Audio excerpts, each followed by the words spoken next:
to beat the Charlotte Hornets, and thanks to LeBron James' heroics, they were able to hold off, right? I mean, this is a game that should have went much, much smoother, much, much easier, but nonetheless, it's a win. And at this point, right now, in this day and age of the season, we need to take a win. We finished the year with a win. We started the year with a win, and that's a positive direction. But it's taken LeBron to put up 40 a game to get us these W's, right? And how long is that sustainable? I mean, seriously. At what point can you expect even a 23-year-old LeBron James to put up 43 a game, right? Is insane to ask, especially now you're talking a year 20, 38-year-old LeBron James. And right now it's easier because, putting up 40 on the Hornets isn't as hard as putting up 40 on like the Celtics, right? Where they just have a bunch of really good defenders that are throwing bodies at you and making it difficult and making it challenging. Where like LeBron playing the Hornets, LeBron playing the Hawks, like he just puts his head down, bulldozes you over, gets to the hoop, and it's an easier way to go get 40. But once we reach a stretch where we start playing tougher teams and teams actually trying to like prevent LeBron from scoring 40, that's when things become a lot more daunting, a lot more challenging. And we saw what happened with Kobe Bryant. Knock on wood when it comes to LeBron James. Heaven forbid something ends up happening to LeBron because he's trying to carry this workload that he shouldn't have to carry. The difference is that Kobe Bryant had Steve Nash, Pau Gasol, Dwight Howard, Ron Artest. Like they had guys where LeBron is basically out there by himself. Especially today. Like Russ helps. Russ is a huge contributor in just our bench. I mean, without Russ, our bench is non-existent, right? And he is such a great playmaker. But LeBron is doing this with a bunch of guys that are averaging like 12 a game, if we're being honest here, right? As opposed to like having a team where he has other guys, other pieces that can really help. And so my concern is that LeBron's not going to be able to keep this up, nor should he have to keep this up. Now, we have no definitive timetable return for Anthony Davis. We know that he's getting ready to ramp up, that the pain in his foot is basically dissipated, and so that's at least a good sign and a good step in a positive direction. And so hopefully he could be back in the next like 2 weeks or so. If he could be back by like mid-January, and we can kind of continue this momentum and get a little run and get closer to the play-in. You have Anthony Davis return. We want to continue that run, go on a nice little stretch. Maybe we get into a play-in spot, and maybe that gives some incentive for a trade, right? Regardless, the Lakers, they have to get LeBron help. Like at this point, it makes sense to just get a trade done. Again, you don't want to do a trade just to do a trade, but to get a trade done that can really kind of just take some of the load and the burden off of LeBron James at this point, right? And I've mentioned it before. If you do a trade, say, a Hornets, Spurs deal, something like that, right? If you do a trade, even if you don't win anything this year, you're getting the depth and pieces that you need for future runs. Because it's not just about this season. It's about the following seasons leading beyond this point. So if you could do a Hornets deal and get 3-4 players, right? Then even if you don't accomplish anything this season, you're building chemistry, you're building, player relations, you're building all of these things that are important for title contending teams and just teams in general going forward, right? Because you have LeBron who starts his new contract next season, and then Anthony Davis, questions about him, what's going to happen there. So if you can get a team, an actual team together that can actually put product on the court, I think this would be so much easier in general. And then even when AD is out, it's a smoother process, right? You're still winning games, right? Take the Clippers, for example. Yeah, the Clippers, I don't believe in them. I don't think they're going to win anything. But nonetheless, what they did is they have two stars who are injured just as much, if not more, than Anthony Davis. But they have enough talent and depth on that team to where they're competitive night in and night out regardless. And then when one of them plays, they usually win. When they both play, they usually win. Right? And so that's what I think the Lakers need to kind of build this team on with LeBron James and Anthony Davis. Okay, you're only going to get, 50 to 60 games a year out of Anthony Davis. You're probably only going to get, 65 games a year out of LeBron James. Okay, fine. So we need to build a team that is competitive enough and good enough to where we have the possibility of winning games without these two, and then you add one of those two, and you're more times than not going to win, and then you're in the playoffs, and then a healthy LeBron James and Anthony Davis in the playoffs with a team that has the depth and the talent now is a legit contender and can win some games, right? That's the idea. And, guys like Dennis Schroeder, Thomas Bryant have stepped up huge, right? They have been great. And we have a lot of guys that are really good that could really have impacts on this team and on this roster. They're just playing in roles that they shouldn't have to play in. Like Thomas Bryant, again, put up another, 18 and 15 game? Like the dude is absolutely killing it out there and had arguably one of the biggest rebounds and putbacks of the game. One of the biggest plays of the game, right? That offensive rebound and just dominant putback. Like Thomas Bryant is great, but he's not supposed to be your starting center when the rest of the roster is the way it looks. If you had some like super team and you just need a big body just to have a big body, then yeah, sure, that makes sense. Thomas Bryant would be perfect. But no, you're not that good to where Thomas Bryant would be great at center if Anthony Davis is your 4, or as your backup, right? Like he's not supposed to be the starting center, that he's not supposed to give you 18 and 15 night in and night out. But if he does, then you usually win those games more times than not if you have the team and the talent around him to win those games. Dennis Schroeder has been great. He's really stepped up in AD's absence, right? And is shown like, hey, I can be a scorer and, playmaker for this team. Doesn't turn the ball over a lot. He's been good about taking care of the ball.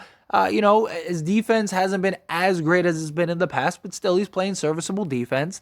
And it's like, he looks like a guy that like he could make sense as your starting point guard, or what would be best would be him as your backup point guard, which also makes Russ expendable. As much as like I love Russ and I want Russ to stay and I'd love to, win a championship with the Lakers and Russ, but reality is reality. And I just think that, Russ is the one guy that can go get you all the pieces you need to put around. Because there's no point in getting another star, right? Like, it's just not. But you have guys like, again, Dennis Schroeder, Thomas Bryant, Troy Brown Jr. has stepped up tremendously, right? On the defensive end, scoring and shooting wise, he was Mr. Consistent at the beginning of the year. Like he was giving you like 8 points a game, like clockwork, and kind of just fell off and has found that spark again and has gotten back to being that consistent guy again. If he can continue that and keep that up, then again, that's another guy. But Troy Brown's not supposed to be your, 4th, 5th best player. He's supposed to be your 6th, 7th, 8th best player. He's supposed to be the guy that's coming off the bench and providing that wing depth that can come give you some, a scoring punch off the bench. He gives you, 9 to 15 points. All right, you're probably winning that game. Same thing with Walker. Same thing with Austin Reeves. Austin Reeves is great and finally got out of his, his little shooting slump he had. But he's not supposed to be your 3rd, 4th best player. He's supposed to be your 5th, 6th, 7th, 8th best player. We need starting level talent is what the Lakers really, truly need. And they have a bunch of guys that are really good in other roles that aren't starting caliber, right? Like Walker, he could be a starter if he's like your, 4th or 5th best guy, right? If you have like 2 or 3 other starting caliber players, like Walker wouldn't hurt, right? As like your starting shooting guard. But the problem is we don't have that, right? And same thing with Austin Reeves. Same thing with, Troy Brown, Patrick Beverley, all these guys. And so if you're the Lakers, looking at LeBron James just do everything he can to keep this team afloat, and you got to be thinking to yourself like, man, we're not that far off. Like we can be a good team if we have some solid players that can contribute. If you had some starting level players. LeBron showed you he's still good enough to win some games.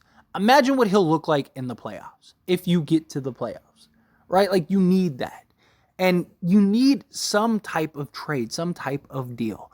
Even if it's something, even if you're just getting a couple pieces, the Lakers need at least 2 to 3 starting level players, in my opinion. 2 to 3 starting level players that night in and night out can consistently contribute and make an impact. I think that would be just an absolute home run, right? Like whether it's, Josh Richardson, Jakob Poeltl, Doug McDermott, or it's, PJ Washington, Terry Rozier, Gordon Hayward, whoever, whatever, insert your favorite deal for 2 or 3 players, whether it's multi-deals. going and getting Bojan Bogdanovic and then, maybe go get Jakob Poeltl and Josh Richardson, whatever you have to do to go get 2 to 3 starting level guys. I really think the Lakers could make some noise. I really think the Lakers could scare quite a bunch of teams because the West is so wide open. There's not a single team in the Western Conference that I look at and I just go, man, the Lakers have no shot. Like, how are the Lakers going to beat this team? How are the Lakers going to beat that team? Like, every year, there's usually 2 or 3 teams that you're like, okay, these 3 teams are the best teams in the West. One of these 3 teams are probably going to make it out. And then you have like those 2 to 3 teams where you're like, man, either of these teams could surprise and make it out the West, but no one would bat an eyelash, right? And then the rest are just kind of the rest, right? So you usually have about 4 to 6 teams that you can make an argument for. This season, you can make an argument there. I don't think there are those 2 or 3 clear top teams, and I think you can make an argument for like 6 or 7 of them to make it out of the West. And I don't think the Lakers, if they can be healthy come playoff time, can't be in that conversation if they get to the playoffs, especially if you add a couple pieces. Because at the end of the day, you have the one thing that no other team in the league has, and that's LeBron James and Anthony Davis. That is 2 guys that have already proven that they can win a championship. That's 2 guys that still prove to this day that they're, top 10 players in the league. Like, what more could you ask for if you're the Lakers? And I get you're pushing your chips to the table in hopes for another round in the future. And there's no guarantee. But the Lakers brand has always been the Lakers brand. There's always going to be that player that wants to come to Lakers, whether it's for the business, the girls, the money, the beautiful weather, whatever it is. There's always going to be some player or 2 that wants to come to LA. It's just how it goes, right? And if you're the Lakers, you're going to be in that position. It might take a couple years, but sooner or later, you're going to be right back to LeBron James and Anthony Davis in the future. Maybe not to that level, but you're going to get those stars is my point. So I just think like they gotta, and look, we're still probably 2 to 3 weeks away from anything, like an actual trade getting done. But Rob Pelinka's got to be doing his due diligence because I just don't know how much longer LeBron can carry this franchise. And we already saw the impact and what can happen in the whole Kobe Bryant situation. And I don't want to see that. I don't want to see history repeat itself. And I do think that this team is good enough to compete with anybody in the West. And then whoever you face in the East, if you are to make it, you trust that LeBron James and Anthony Davis can win you 4 games.